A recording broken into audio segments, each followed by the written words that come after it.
miséricorde et élève son rang parmi les pieux. Amin ya Rabbal Alamin. أعوذ بالله السميع العليم من الشيطان الرجيم. بسم الله الرحمن الرحيم. الحمد لله رب العالمين الرحمن الرحيم مالك يوم الدين إياك نعبد وإياك نستعين اهدنا الصراط المستقيم صراط الذين أنعمت عليهم غير المغضوب عليهم ولا الضالين.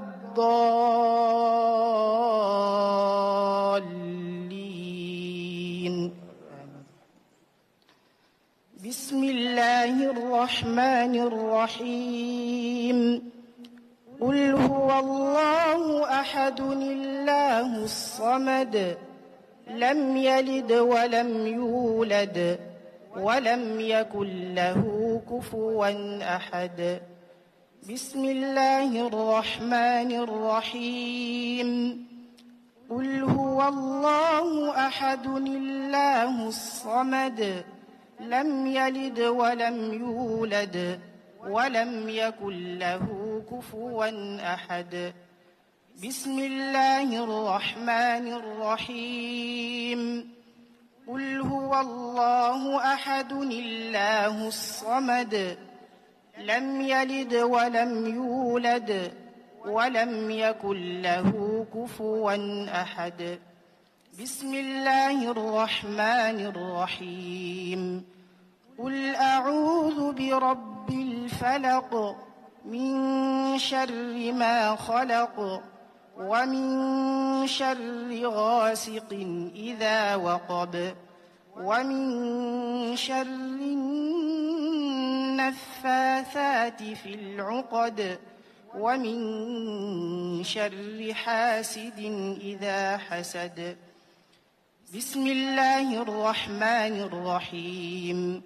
قل أعوذ برب الناس ملك الناس إله الناس من شر الوسواس الخناس الذي يوسوس في صدور الناس من الجنة والناس. صدق الله العظيم وبلغ رسوله النبي المصطفى الكريم ونحن على ما قال ربنا وخالقنا ورازقنا ومولانا من الشاهدين. اللهم بلغ ثواب ما قرأناه ونور ما تلوناه من كتابك العزيز هدية واصلة ورحمة متصلة منك إلى روح عبدك آمد مختار مبو. اللهم اغفر له وارحمه واجعل قبره روضة من رياض الجنة واجعل قبره روضة من رياض الجنة وأسكنه الفردوس الأعلى من الجنة وأسكنه الفردوس الأعلى من الجنة وأن يلهمكم وذويه الصبر والسلوان. آمين يا رب العالمين. اللهم صل وسلم وبارك على نبينا محمد وعلى آله وصحبه أجمعين. سبحان ربك رب العزة عما يصفون وسلام على المرسلين والحمد لله رب العالمين. Amin, amin. Monsieur le Président, je précise que ce jeune homme, Khadim Sey, est aussi vice-champion d'Afrique de l'Ouest de récital de Coran et qu'aujourd'hui il est en terminale S2. Nous prions qu'Allah le protège et qu'il bénisse aussi tous les enfants de ce pays qui tôt le matin se lèvent pour aller à la quête du savoir dans les daras, qui sont aussi un foyer essentiel dans la construction de l'âme des jeunes Sénégalais musulmans, tout comme aussi ceux qui, dans les églises, très tôt initient leurs enfants au catéchisme.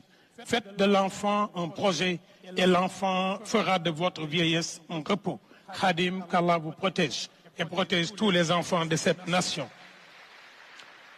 Monsieur le Président de la République,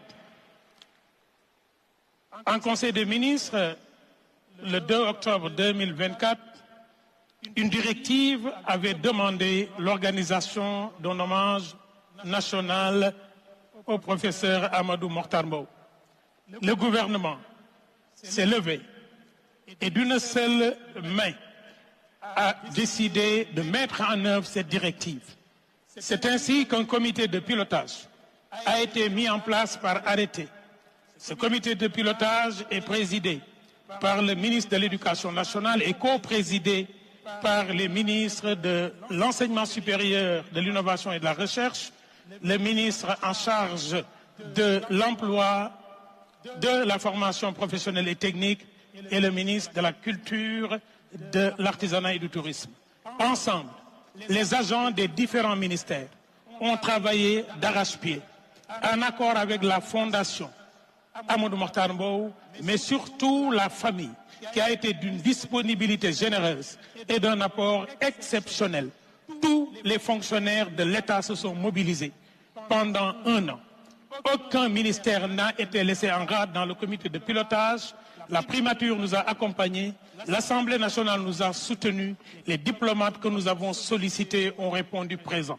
L'UNESCO a mis à notre disposition l'ensemble des archives dont nous avions eu besoin et le système des Nations Unies a mis un point focal en place depuis un an pour nous accompagner au quotidien. Et je voudrais donc saluer les associations qui travaillent sur le sport, la famille éducative ici représentée, l'ensemble des commissions et comités qui, pendant un an, nous ont accompagnés dans la mise en œuvre de cette activité. Parce que le professeur Amadou Mokhtar Mbow le mérite, aujourd'hui, vous nous faites l'honneur de venir présider cette cérémonie qui lance les célébrations qui vont perler l'année et l'année à venir. Je voudrais donc demander humblement à Monsieur le Président de la République de m'accorder que la salle applaudisse ce comité de pilotage, le comité technique et l'ensemble des fonctionnaires de l'État, car ils ont montré qu'ils sont capables de faire ce que l'État attend d'eux. À présent, les acteurs culturels du Sénégal ont dit, puisque Amadou Mokhtar Mbow a été notre ministre de Culture, il a été ministre de la Jeunesse et des Sports, il a été, on y reviendra.